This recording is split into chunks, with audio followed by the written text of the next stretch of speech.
Oi, gente. Eu hoje recebi vários amigos novos do Mundo Psi no Facebook. Eu estou muito contente. A maioria é de origem hispânica. Eu queria, então, já que eles vão começar a receber as postagens, relembrar para todos nós. Nós estamos estudando os écrits do Lacan. Nós já vimos variantes do tratamento padrão, já vimos o estádio do espelho, do sujeito, enfim, em questão, e agora estamos atravessando o discurso de Roma, que é função e campo da fala e da linguagem e da fala e da palavra em psicanálise. Ou da linguagem, sei lá, o problema é que a tradução é que saiu diferente. Função e campo da fala e da linguagem em psicanálise. E a gente, quando tem uma dúvida, para e vai para o autor que o Lacan está trabalhando. Nesse momento, nós estamos trabalhando com o Homem dos Lobos. Nós estamos no capítulo 7º, que se chama Erotismo Anal e o Complexo de Castração, e estamos dividindo em partes para poder não acabar com o tempo, né? Fica muito grande. A gente entrou então numa terceira parte agora desse pedaço. Sabemos como é importante, é Freud, tá? É como a Standard Edition está na página 97 em qualquer língua. Sabemos como é importante a dúvida para o terapeuta que está analisando uma neurose obsessiva.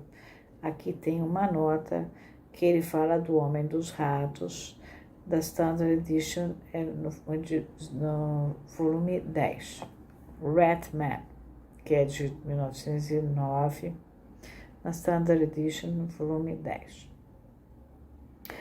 É a arma mais poderosa do paciente, o expediente favorito de sua resistência.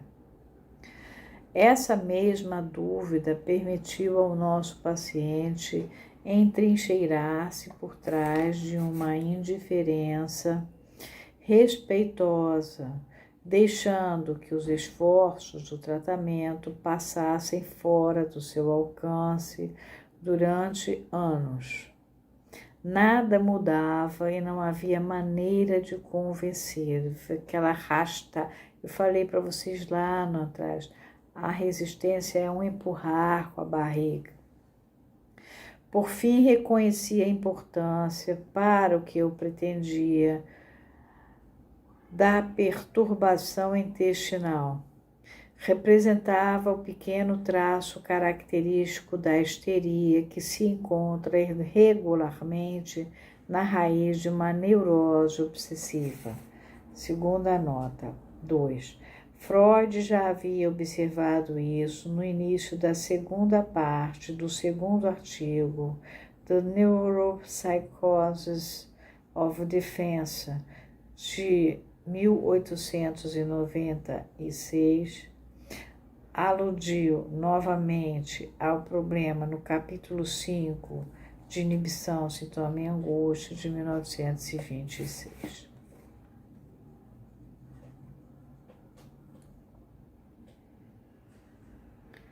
Prometi ao paciente uma recuperação completa da sua atividade intestinal e, por meio dessa promessa, tornei manifesta a sua incredulidade. Tive então a satisfação de ver a sua dúvida murchar à medida em que, no decorrer do trabalho, seus intestinos começaram, como órgãos histericamente afetados, a entrar na conversa. Outra nota, esta frase, mitsprechen, remete aos estudos sobre a histeria, que está na Standard, volume 2, página 354. E, em poucas semanas, recuperaram o seu funcionamento normal, após tão longo período de perturbações. Volto agora à infância do paciente, a uma época na qual era impossível que as fezes pudessem ter sido para ele o significado, ter tido para ele o significado do dinheiro. Os distúrbios intestinais do paciente começaram muito cedo na forma que é a mais frequente e, para as crianças, a mais normal, ou seja, a incontinência. Estaremos certamente com a razão, no entanto, ao rejeitar uma explicação patológica dessas ocorrências prematuras e ao considerá-las apenas como uma evidência da intenção do paciente de não se deixar perturbar ou reprimir no prazer ligado à função da evacuação. Encontrava uma grande satisfação, o que estaria de acordo com a grosseria natural de muitas classes sociais, embora não se coadunasse com a sua, em gracejos e exibições anais, e esse prazer foi preservado por ele até depois do início de sua enfermidade. Aqui o Freud fala assim, mas eu vejo relato na clínica de histórias de crianças que, inclusive, de adultos que relatam, na infância, passar fezes no corpo. Relatam também, tanto meninos como meninas, a noção da sujeira do dinheiro e da ideia do dinheiro, exatamente não por serem obsessivos ou histéricos, mas por estarem atravessando essa fase onde a libido está na região anal. Então, durante o período da governanta inglesa, aconteceu muitas vezes que ele e sua nania, que é a babá, tiveram que compartilhar o quarto com essa detestável senhora. Não gostava da governanta, vocês lembram? A babá percebeu o fato de que precisamente nessas noites ele sujava a cama, embora em circunstâncias normais isso já tivesse deixado de acontecer há muito tempo.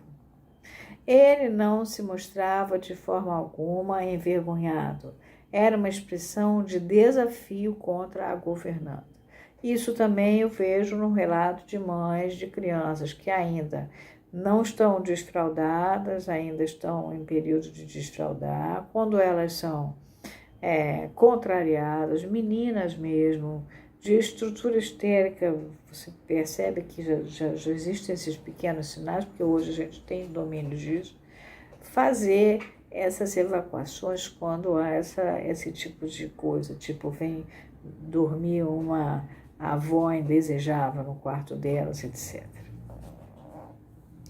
Um ano depois, quando estava com 4 anos e meio, durante o período de ansiedade, aconteceu ter sujado as calças durante o dia. Ficou terrivelmente envergonhado e, enquanto limpavam, queixou-se de que não poderia continuar a viver daquele jeito. De modo que, nesse intervalo de tempo, algo havia mudado. E, seguindo o lamento, chegamos aos vestígios desse algo. Ao dizer não posso continuar a viver desse jeito, estava repetindo as palavras de outra pessoa. Certa vez, nota, não se fixou exatamente a data desse evento, mas foi, em todo caso, antes do sonho de ansiedade aos 4 anos e provavelmente antes da ausência dos pais. O médico que viera, certa vez, a mãe levara-o consigo enquanto se dirigia para a estação com o médico que viera visitá-la. Durante a caminhada, ele lamentara as dores e as hemorragias. Ela lamentara as dores e as hemorragias e proferira as mesmas palavras. Não posso continuar a viver desse jeito, sem imaginar que a criança, cuja mão estava segurando, as guardaria na sua memória. Assim, o lamento, o qual, além do mais, ele iria repetir em inúmeras ocasiões durante a doença posterior, tinha o significado de uma identificação com a mãe. Vamos parar aqui essa parte, por causa do tempo.